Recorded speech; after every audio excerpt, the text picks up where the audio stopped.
تو جو پیش گوئی حضرت صلی اللہ علیہ وسلم نے آنے والے موعود سے فرمائی تھی بخاری میں یہ مذکور ہے. اور جہاں تک عیسیٰ بن مریم کا تعلق ہے تو عیسیٰ بن مریم کے حوالے سے بہت ساری احادیث ہیں. اس میں اگر کوئی سوال یہ کرے جی وہ اس سے پھر عیسیٰ ابن مریم کو کیوں کہا, مسیح موعود کیوں نہیں کہہ دیا, مرزا غلام احمد کیوں نہیں کہہ دیا, تو یہ ایک اگلا سوال ہے. اگر موقع ہو تو آئندہ کسی مجلس میں اس پہ تفصیل سے بات کریں. شکریہ. اس میں یہ بھی ہے کہ جب ایسا سوال کیا جائے تو اس میں خود آپ تحقیق کریں, بخاری پڑھیں, مسلم پڑھیں, اور پھر دیکھیں کہ کیا اس میں یہ موجود ہے کہ نہیں.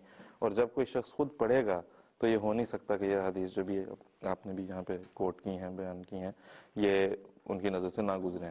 تو اس میں بھی یہ ایک بڑی ضروری بات ہے کہ اس میں بھی اپنے ذاتی تحقیق جو ہے وہ بہت ضروری ہے, بجائے اس کے کہ سنی سنائی بات پہ انحصار کر لیا جائے. اور بات یہ ہے کہ یہ پروگرام چونکہ محدود وقت کے لیے ہوتا ہے, ساری تفاصیل تو بیان نہیں ہو سکتی ہیں, اشارتاً بعض باتیں ہو جاتی ہیں. اصل دراصل نیت سوال کرنے والوں کی بھی یہ ہونی چاہیے کہ اگر ہمیں حقیقت مل جاتی ہے, حوالہ مل جاتا ہے, جواب آ جاتا ہے, تو پھر اگلا قدم کیا کرنا ہے. صرف سوال برائے سوال کر رہے ہیں یا سوال برائے حصول ہدایت کر رہے ہیں.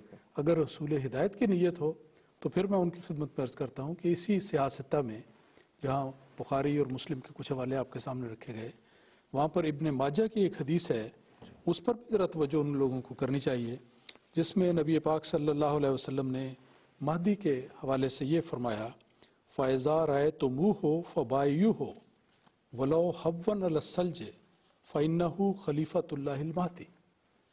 یہ ابن ماجہ کتاب الفتن کی حدیث ہے, اور اس کا ترجمہ یہ ہے کہ اے لوگو, جب تم دیکھو کہ یہ مہدی آ گیا ہے جس کی نشانیاں چاند اور سورج گرہن کی شکل میں اور باقی نشانیاں پوری ہو گئی ہیں, فَبَايِعُوهُ, تو اس کے پاس جا کر اسے میرا سلام بھی کہو. یہ ایک دوسری حدیث میں ذکر ہے.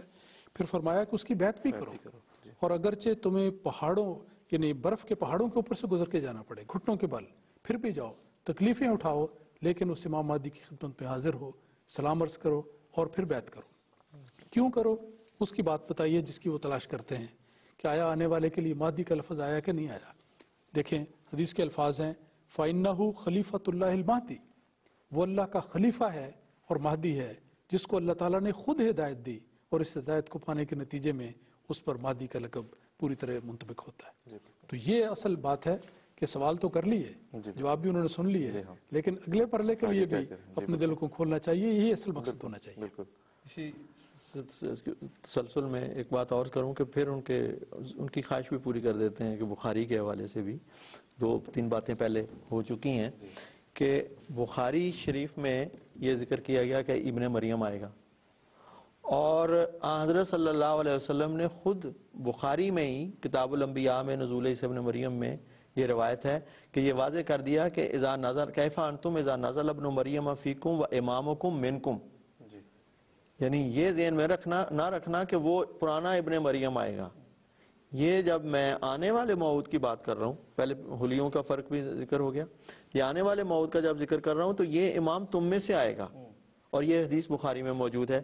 میں حضرت مسیح موعود علیہ السلام کا ایک اقتباس کا ایک ٹکڑا اسی تسلسل میں پیش کرتا ہوں جو بڑا فیصلہ کن ہے.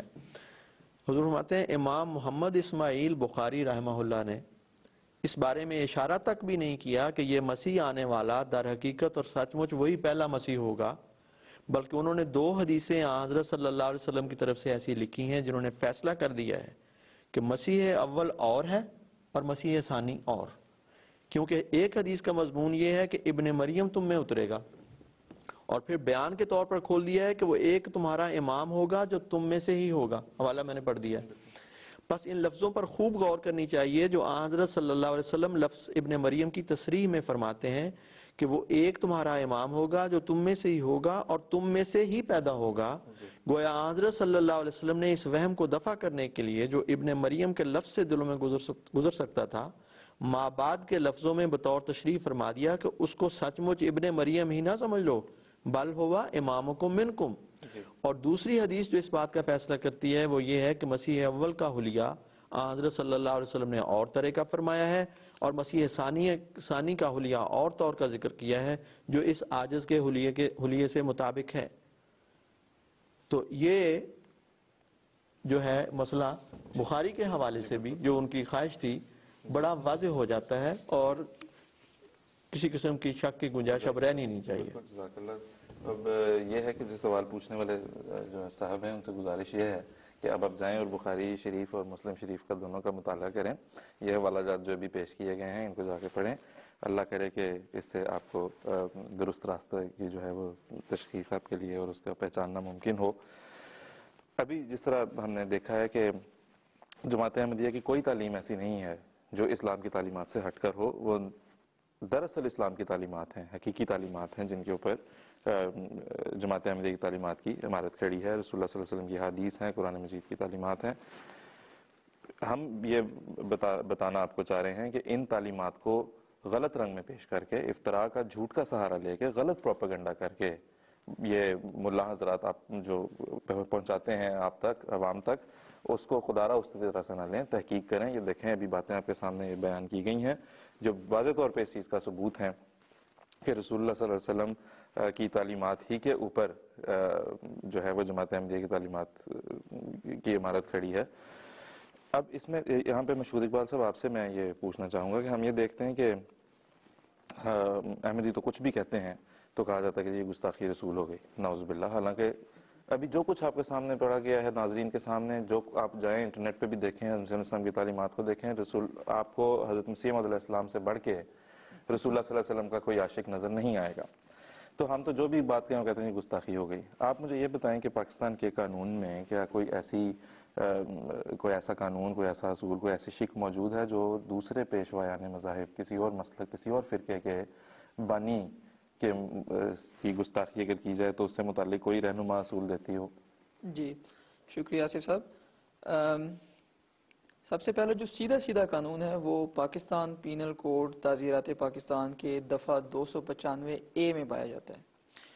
اس میں واضح طور پہ یہ کہا گیا کہ کوئی شخص اگر جانتے بوجھتے ہوئے پاکستان کے کسی بھی شہری کے مذہبی جذبات کو مجروح کرتا ہے, چاہے زبانی الفاظ سے, تحریری الفاظ سے یا اشارتاً, تو اس کی سزا 10 سال قید یا جرمانے کی ہے. اب اس میں جو ضروری بات دیکھنے والی ہے وہ یہ بتائی گئی ہے کہ پاکستان کے کسی بھی شہری کے جذبات کو اگر مجروح کیا جائے جی, جس میں کسی بھی فرقے سے تعلق رکھنے والے لوگ ہیں, چاہے وہ کرسچنز ہیں, ہندو ہیں, پارسی ہیں, مسلمان ہیں یا کوئی بھی ہیں. یہ آپ نے توجہ ان کو دلا دی ہے, اس میں بھی وہ علاوہ احمدی کا اضافہ نہ کر دیں گے. جی ابھی اس میں آپ کو پڑھ دیتا ہوں. اس کی جو لینگویج کہتی ہے وہ یہ ہے کہ whoever with deliberate and malicious intentions of outraging the religious feelings of any class of the citizens of Pakistan, any class of the citizens of Pakistan. اچھا, اب بات یہ ہے کہ جماعت احمدیہ کے ممبران اور جماعت احمدیہ کے بانی کے خلاف جس قسم کی زبان ملا حضرات اپنے جمعے کے خطبوں میں استعمال کرتے ہیں, میرا خیال ہے کہ وہ عیاں نہیں ہے. پاکستان میں اس بات کے علم ہے. اگر اس قانون کا اطلاق جماعت احمدیہ کے حق میں کیا جائے تو اتنی زیادہ کنوکشنز کے ہوں گے ریٹس جی, کہ جس کا حساب لگانا ابھی مشکل ہے. اچھا, اب اگر ہسٹری دیکھی جائے تو ہسٹری میں کتنے مواقعوں کے اوپر ملا حضرات نے جماعت احمدیہ کے خلاف عوام اور بھولے بھالے لوگوں کے جذبات کو مشتعل کیا اور پھر کئی قسم کے جرائم کا ارتکاب ان لوگوں سے کروایا. مثلا یہ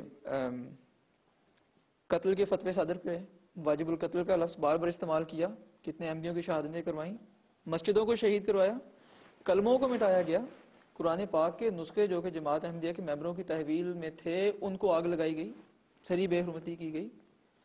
اور تو اور یعنی کہ جس مقام پر ہم حضور صلی اللہ علیہ وآلہ وسلم کی ختم نبوت کو بیان کرتے ہیں اس کو غلط رنگ میں ہمارے اوپر تھوپا گیا. اچھا, اب جس طرح کے ہمارے علماء حضرات نے کچھ دلائل بیان کیے, اب دیکھیں کہ سننے سے معلوم ہوتا ہے کہ کتنے مضبوط دلائل ہیں. اب منطق تو یہ کہتی ہے کہ اگر جماعت احمدیہ واقعی غلط ہے اپنے دعوے میں یا حضور صلی اللہ علیہ وآلہ وسلم کی تعلیمات پر